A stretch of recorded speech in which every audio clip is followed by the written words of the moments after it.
Assalamualaikum warahmatullahi wabarakatuh. Syekh Muhammad Nawawi Al-Bantani adalah ulama bertaraf internasional asal Indonesia yang pernah menjadi Imam Masjidil Haram di Makkah. Beliau adalah buyut dari Kiai Haji Ma'ruf Amin, yakni Wakil Presiden Indonesia saat ini. Beliau lahir dalam lingkup tradisi keagamaan yang ketat di Tanara, Serang, Banten 1813 Masehi. Pengembaraan menuntut ilmu agama beliau lalui mulai dari tanah air sampai ke Makkah. Kesolihan akhlak, kealiman, dan kedalaman ilmu beliau tidak diragukan lagi, sehingga Allah memberikan karomah yang luar biasa kepada Syekh Nawawi. Di antaranya, yang pertama, makam Syekh Nawawi tidak bisa digusur alat berat. Ketika makamnya di Ma'la, Arab Saudi akan dibongkar untuk kepentingan pelebaran jalan, alat berat yang digunakan untuk membongkar makamnya tersebut malah rusak.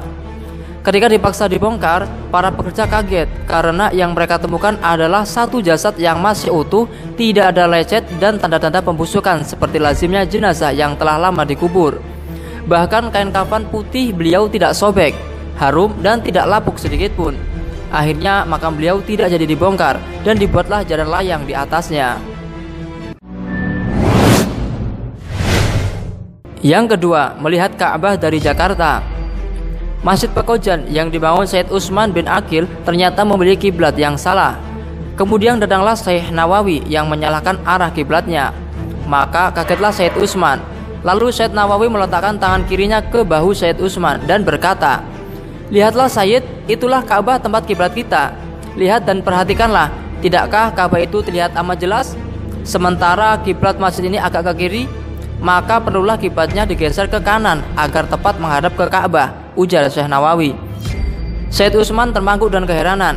Ka'bah yang ia lihat dengan mengikuti telunjuk Syekh Nawawi memang terlihat jelas. Said Utsman merasa takjub dan menyadari bahwa Syekh Nawawi telah dikaruniai kemuliaan, yakni terbukanya nur basyariah.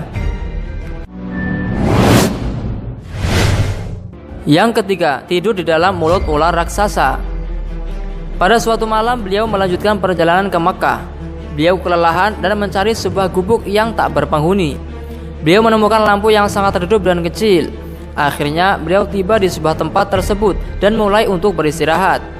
Di benak beliau bertanya, "Kok dasar sol ini sangat lembut dan empuk ya?" Maka tidurlah beliau dengan meletakkan tongkatnya dengan posisi berdiri. Pagi pun datang dan beliau terbangun untuk sholat dan melanjutkan perjalanannya. Setelah kurang lebih 7 langkah dari tempat peristirahatannya itu, beliau menyentuh darah dari ujung tongkatnya dengan heran. Kemudian beliau menoleh ke belakang dan menemukan ular raksasa yang sedang beranjak pergi. Tanpa disadari, ternyata semalam beliau tidur di lidah seekor ular raksasa besar, dan tongkatnya yang berposisi berdiri tersebut merintangi kedua gigi ular itu. Yang keempat, pergi dari Jawa ke Mekah dalam sekejap. Suatu hari, Syekh Nawawi mengadakan pertemuan dengan ulama-ulama Jawa di daerah Batang, Jawa Tengah. Di antaranya Syekh Khalil Darat Semarang, Syekh Khalil Bangkalan, Syekh Anwar Batang, dan Syekh Abdul Karim Kaliwungu. Setelah pertemuan berakhir, Syekh Khalil Bangkalan kaget. Ternyata waktu sholat zuhur hampir habis, padahal beliau belum melaksanakan sholat zuhur. Di saat kebingungan, Syekh Nawawi Al-Bantani menawarkan, "Mari ikuti saya Syekh Khalil. Tentu di Mekah belum masuk waktu zuhur. Pegang tangan saya dan pejamkan kedua mata." Dan seketika itu mereka berdua sudah berada di Mekah dalam sekejap. Yang kelima, menjadikan telunjuknya lampu. Saat dalam sebuah perjalanan, tidak ada cahaya dalam sukduf atau rumah-rumahan untuk menerangi beliau menulis kitab. Sementara aspirasi tengah kencang mengisi kepalanya.